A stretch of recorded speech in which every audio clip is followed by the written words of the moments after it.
I'm Mike Waybrick. We're at Isanti Grappling Club here in Isanti, Minnesota. I'm Coach Chris. I'm also here from at Isanti Grappling Club, and we're going to be showing the power half and some variations off of it, the main entrance being from standing position. This really preys on people that like seated guard or people that like to wrestle up. I'm going to start just outside of the guard, and I'm just going to, for right now, step my right foot in. As I do that, I need to start fishing for a shallow underhook. I barely need any distance on this underhook, and I'm going to snap the head at the same time. Jump kind of just back, and I want to cause a little bit of a rock motion to force them to want to pull forward. In a perfect world, he would just fall to his back and he would shut this down, but most people, when they feel this, kind of stiffen up and hold their position, which allows me to start driving my knee through to take the back and kind of isolate this arm, and then it leads into a lot of different attacks. Stepping in, collecting the head, shallow underhook.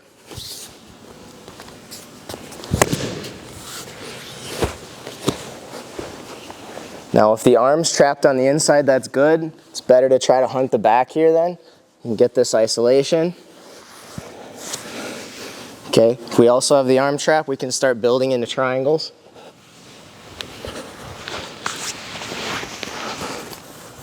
And depending on how they defend this, you can bring your arm on the inside now. There is going to be moments, if they bring their weight high, we can get in to the truck, banana split.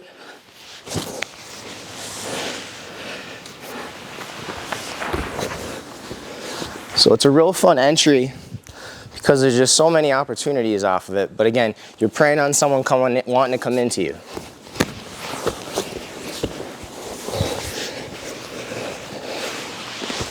Just kind of a fun little entry system that allows you to have multiple attacks.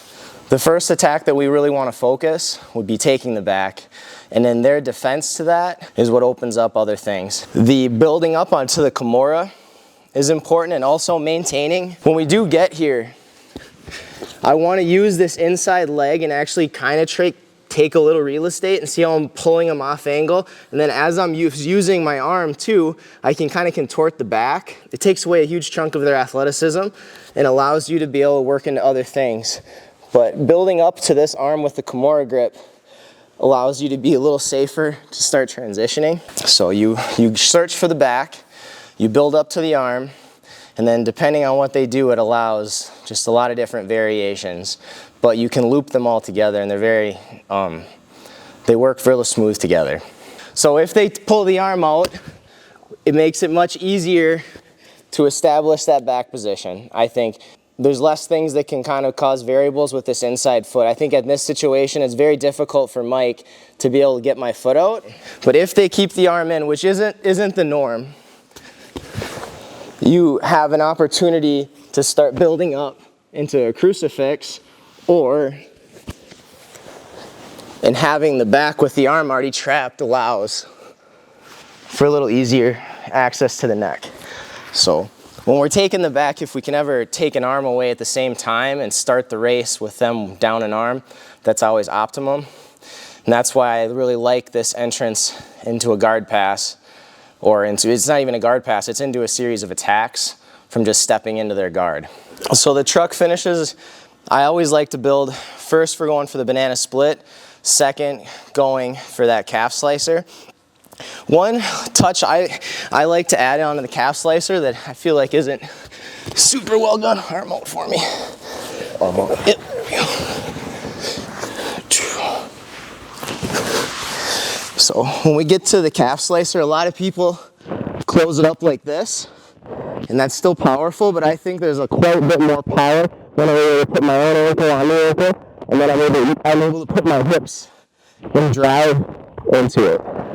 Again, most people are doing this. I think there's quite a bit more power with that. So that would be number two. And then the third option, I think, is just to whip back onto the back.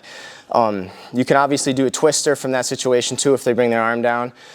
Just as I get older, I don't put too many more people in twisters in general, but it is an option as well, so I would say that'd be my third option. There is guillotines and I feel like darces and anacondas because you have them kind of stuck, but they're all kind of me just shooting kind of a lame attempt at something. They're usually not. The true journey of this is to take the back, to isolate the arms, and you know, utilizing the truck and all that is useful, but ultimately I think it's just keeping you on the back and keeping you looped on the back. Because one thing that's nice about this, say if Mike does a basic, here, get that 2-on-1 here, and does a basic escape where he's trying to scrape me off, I'll switch right back to the situation. Okay, so if I'm on his back, he does the 2-on-1, he starts doing this escape. I'll disengage my own hook on the same side just so I can start to bring my knee down.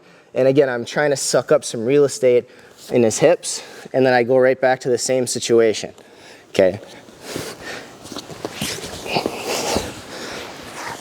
And you get to reset back into this loop. So I also can utilize it anytime someone's trying to take the back or lose me off their back. One more time.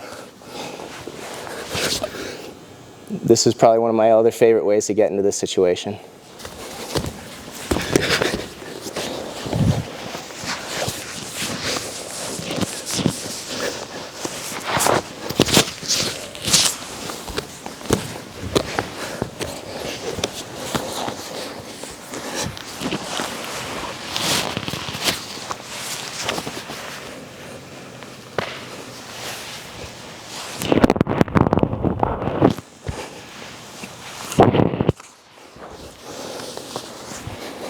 So that was the power half and some fun entries and opportunities off of it.